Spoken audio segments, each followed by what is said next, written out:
আগামীর বাংলাদেশ, দাড়ি টুপির বাংলাদেশ, আগামীর বাংলাদেশ, যুবক ভাইদের বাংলাদেশ, আগামীর বাংলাদেশ, ইমানদারের বাংলাদেশ।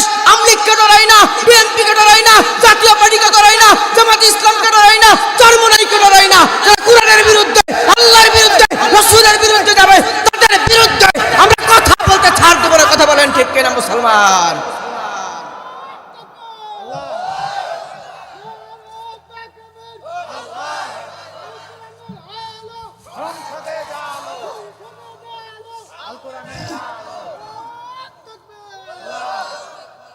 ভয় লাগছে? মন খারাপ করছে? আগামীতে আমরা বাংলাদেশটাকে সোনার বাংলাদেশ গড়ব ইনশাআল্লাহ। সম্মানিত মুসলমান ভাইরা, তাহলে কোরআনের কথা বলছি। কোরআনের যেই জায়গায় আলোচনা হবে সেই আলোচনাগুলো শোনার জন্য আপনাকে আমাকে তৈরি থাকতে হবে।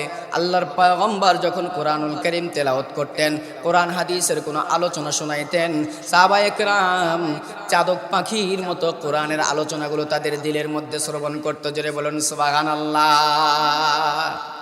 সম্মানিত মুসলমান ভাইরা, আল্লাহ পাক রব্বুল আলামিন আসমানকে দিতে চেয়েছিলাম, কিন্তু আসমান নিতে চাই নাই। ইন্না আরাদনাল আমানাতা আলাস সামাওয়াতি ওয়াল আরদি ওয়াল জিবাল ফাআবাইনা আন ইয়াহমিলনাহা ওয়া আশফাকনা মিনহা ওয়া হামালাহাল ইনসান। আল্লাহু আকবার বলেন। আল্লাহ তাআলা আসমানকে কোরআন দিলেন, কিন্তু কোরআন আসমান নাই।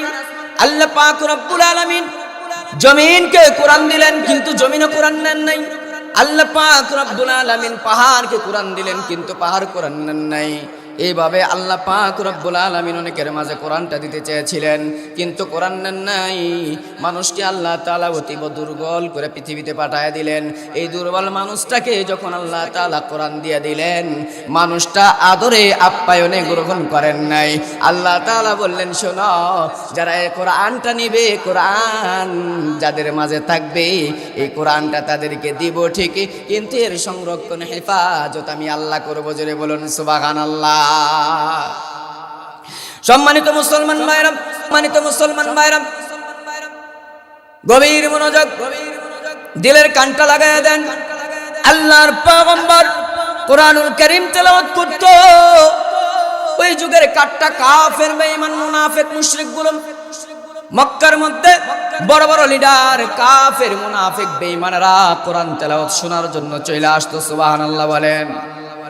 একদিন আবু জেহেল হঠাৎ করে রাত্রে যাইতে যাইতে হঠাৎ করে দেখে কোথা থেকে একটা মধু মিশ্রণ বাণী বাতাসের আমেজে সুন্দর কইরা আবু জেহেলের কান পর্যন্ত চলে আসছে।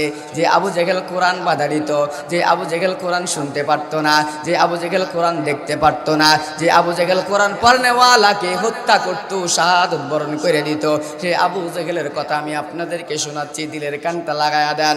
আবু জেহেল রাতের অন্ধকারে যখন রাস্তা দিয়া কোথায় যেন যাইতেছে, আল্লাহর পয়গম্বরের হুজরার সাইড দিয়া যখন যায়, তখন দেখে গো আল্লাহর পয়গম্বরের হুজরা থেকে মিষ্টি মধুর মিশ্রণ আওয়াজ আবু জেহেলের কান দিয়া ঢুইকা দিলের মধ্যে আসর করে। জোরে বলুন সুবহানাল্লাহ। আবু জেহেল একটু থমকে দাঁড়ায় গিয়ে বলছি, কি রে, এত সুন্দর মিষ্টি মধুর আওয়াজ কোথা থেকে আসে? আবু জেহেল তালাশ করতে আরম্ভ করলাম। তালাশ করতে করতে মক্কার অলিতে গুলিতে কোথাও পাইল না এমন একটি আওয়াজ আব্দুল্লাহর পোলা মুহাম্মদ সাল্লাল্লাহু আলাইহি ওয়াসাল্লামের হুজরার ভিতর থেকে আসছে। সুবহানাল্লাহ বলেন। আবু জেহেল রাতের বেলা দাঁড়াইছি, আল্লাহর পয়গম্বর কোরআন তেলাওয়াত শুরু করে দিয়েছে। কোরআন পড়তে যখন সুবহ সাদেক হয়ে গেছি, আল্লাহর পয়গম্বর কোরআন তেলাওয়াত বন্ধ করে দিয়েছে। আল্লাহর পয়গম্বরের তেলাওয়াত যখন বন্ধ, আবু জেহেলের মানে অচেতন ছিল, কোরআনে মগ্ন ছিল, সেই মগ্ন মনোযোগটা শেষ হয়ে গেছে। কি রে, আমি এই জায়গার মধ্যে রাত্রে এসেছি, সকাল হয়ে গেছে, আমি জানতে পারি না। এই জোরে বলুন সুবহানাল্লাহ। আবু জেহেল কোরআন তেলাওয়াত শুইনা সকালে বাড়ি চলে গেছে। আবার পরের দিন আল্লাহর পয়গম্বরের তেলাওয়াত মিষ্টি মধুর আওয়াজ শোনার জন্য আবু জেহেল আবার চলে আসছেন। আয়েশা আবু জেহেল তেলাওয়াত শুনছে। দ্বিতীয় দিন তেলাওয়াত শুনতে শুনতে যখন সকাল হয়ে গেছে, আল্লাহর পয়গম্বর আবার তেলাওয়াত বন্ধ করে দিয়েছে। সেই সময় তেলাওয়াত যখন বন্ধ করেছে বন্ধু, আবু জেহেল আবার অচেতন ছিল, চেতন হয়ে গেছে। এবার আবার বাড়ির দিকে রওনা করেছে। তিন মাথা মোড়ের মধ্যে দেখে আবু লাহাবের সঙ্গে দেখা। আবু জেহেল ডাক দেয়া বলে, কিরে আবু লাহাব, এই জায়গার মধ্যে তুমি কেন? উতবার সঙ্গে কিছুক্ষণ পরে দেখা, কিরে উতবা, এই জায়গার মধ্যে তুমি কেন? সাইবার সঙ্গে দেখা হয়ে গেল, কিরে সাইবা, এই জায়গার মধ্যে তুমি কেন? ওলীদ ইবনে মুগীরার সঙ্গে দেখা, ডাক দিয়া বলে, কিরে ওলীদ ইবনে মুগীরা, এই জায়গার মধ্যে তুমি কেন? যাদের নাম বললাম তারা কিন্তু মক্কার বড় বড় লিডার, কথা বলেন ঠিক কিনা? এরা হলো মক্কার বড় বড় লিডার। এরা আল্লাহর পয়গম্বরের কোরআন তেলাওয়াত শোনার জন্য হুজরার মধ্যে ভিড় জমায় দিত, সুবহানাল্লাহ বলেন। কিন্তু এই নব্বা আবু জেহেল যারা আছে, কুরআনুল কারীমের মাহফিল হয় কিন্তু বাড়ির মধ্যে বৈশা বৈশা আওয়াজ দেয় বিএনপিআই জামাই নিয়া, কথা বলেন ঠিক কিনা? জোরে কথা বলেন ঠিক কিনা? নব্বা আবু জেহেল বাংলার জমিনে হাজার হাজার আছে। আগের যুগে তো আমি দেখেছি আমাদের মা বোনেরা কোরআন তেলাওয়াত করতো ফজরের পরে। আমি দেখেছি সন্ধ্যার সময় মা বোনেরা কোরআন তেলাওয়াত করতো। এখন আর মা বোনেরা কোরআন তেলাওয়াত করে না। এখন মা বোনেরা সকাল হলে সিরিয়াল মেনটেন করে, আবার সন্ধ্যার সময় ওই সিরিয়ালের কাজা তুলে, কথা বলেন ঠিক কিনা? আগের যুগে আবু জেহেল, আবু লাহাব, উতবা, শাইবা, ওলীদ ইবনে মুগীরা এরা কাট্টা কাফির ছিল। এরা কোরআন তেলাওয়াত শুনতে যাইতো, কোরআন তেলাওয়াত শুনতো। আর এই যুগে আইসা আবু জেহেলের উত্তরসূরিগুলো কোরআনুল কারীমের মাহফিল হয় কিন্তু তারা ঘরের মধ্যে বসে থাকে, কথা বলেন ঠিক কিনা? এ কথা বলেন ঠিক কিনা? আবু জেহেল ঘোষণা করে দিল, وقال الذين كفروا لا تسمعوا لهذا القرآن কি হুজুর মিথ্যা কথা বলতেছি, ওয়ালগাউ ফীহি লাআল্লাকুম তাগলিবুন। শোন রে আবু লাহাব, উতবা, শাইবা, ওলীদ ইবনে মুগীরা, শোনো, আগামীকাল আমি ফরমান জারি করে দিলাম, মোহাম্মদ যেই জায়গার মধ্যে কোরআনুল কারীম তেলাওয়াত করে, কোরআন তেলাওয়াত করে, সেই জায়গার মধ্যে তোমরা যাইবা। যাওয়ার পরে মানুষ যেন কোরআন না শুনতে পারে, লা তাসমাউ লিহাদাল কোরআন, কোরআন যেন না শুনতে পারে। আলগাউ ফীহি লাআল্লাকুম তাগলিবুন, তাদেরকে বাধা দেবা। তোমরা বাঁশি বাজাবা, ঢোল পিটাবা। কি করবা?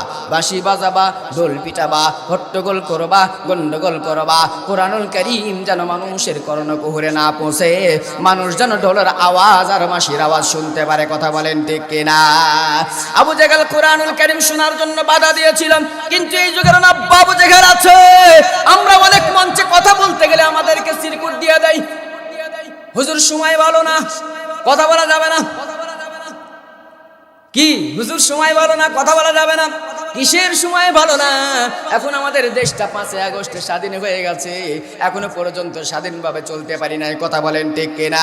এখনো পর্যন্ত আমরা স্বাধীন হই নাই। স্বাধীন যখন হব, যখন আমাদের হাতের মধ্যে ক্ষমতা আসবে, কথা বলেন ঠিক কিনা? ইসলামী রাষ্ট্র কায়েম হোক, কারা কারা চান? লিল্লাহে তাকবীর, হাত নামান। ইসলামী রাষ্ট্র আমরা সকলেই চাই। ইসলামী রাষ্ট্র কায়েম হলে আপনাকে আমাকে মোটর সাইকেল আর চুরি হবে না, জুতা স্যান্ডেল চুরি হবে না, গান বাদ্য বাজনা আমরা করতে দিব না। যুবক ভাইরা ইসলামের সুশীতল ছায়ার দিকে ধাপে ধাপে ধাপে ধাপে আসবে। ও বন্ধু, আমরা এই রাষ্ট্র যদি ইসলামী রাষ্ট্র হিসেবে কায়েম করি, আমাদের রাষ্ট্রের মধ্যে, আমাদের বাংলাদেশের মধ্যে শগুনের চোখ পড়ে আছে। সর্বপ্রথম আমেরিকা, দ্বিতীয় নম্বরে ভারত, কথা বলেন ঠিক কিনা? এই শগুনের চোখগুলো আমাদের লোক ইমানদার, যাদের ইমান কেবল আসছে, যারা ইমানদার হয়েছে, যারা উলামায়ে কেরাম মসজিদকে ভালোবাসছে, দেখবেন এই ইমানগুলো নষ্ট করার জন্য এই নব্য আবু জেহেলদেরকে লাগায়া দিছে। আমাদের প্রকাশ্য শত্রু কাফেরেরা নয়, আমাদের প্রকাশ্য শত্রু হলো মুসলমানের ঘরে জন্ম নিয়েছে মুনাফিক, কথা বলেন ঠিক কিনা? সম্মানিত মুসলমান ভাইরা, আমি লম্বা করলে অনেক দূর হয়ে যাবে, আমি লম্বা করব না। আল্লাহর পয়গম্বরের তেলাওয়াত শুনতে দিবে না। 144 ধারা জারি করেছে। আবু লাহাব, আবু জেহেল, উতবা, শাইবা, আবু লাহাব একটা, আবু জেহেল একটা ভাষণ দিয়ে দিল, শোনো, আজ থেকে 144 ধারা জারি। আগামীকাল কিন্তু কেউ যাইতে পারবা না। মোহাম্মদের হুজরার চতুর্দিকে কিন্তু আমি লোক সেট করে রাখবো, যেই যাবে তার নামে মামলা হয়ে যাবে। 144 ধারা জারি করা হলো, বাইরে কেউ বের হবে না। 144 সম্মানিত মুসলমান ভাইরা, রাত যখন গভীর হয়ে গেছে, আবু জেহেল ঘরের মধ্যে ঘুমাইছেন। তার স্ত্রী উম্মে জামিল ঘরের মধ্যে ঘুমাইছে। আবু জেহেল দেখে স্ত্রী এখনো পর্যন্ত ঘুমায় না, স্ত্রী এখনো পর্যন্ত জাগ না। এবার আবু জেহেল ডাক দেয়া বলে, স্ত্রী রে, তুমি কিসের জন্য ঘুমাও না? কেন ঘুমাও না বলো? ডাক দেয়া বলছে, শোনো স্বামী, আমি কিসের জন্য ঘুমাই না? আমি ঘুমাই না একটা মাত্র কারণে, যখন গভীর রাত হয়ে যায় আমার কানের মধ্যে পাড়া মহল্লার মধ্যে আজকে আমি গল্প শুনেছি, আব্দুল্লাহর পোলা মুহাম্মদ আমার ভাতিজা কি যেন বিড়বিড় করে মধুর কণ্ঠে তেলাওয়াত করি, ওই তেলাওয়াতটা তুমি ঘুমালে আমি শুনতে যাব, এই জন্য আমি ঘুমাই না। জোরে বলুন সুবহানাল্লাহ।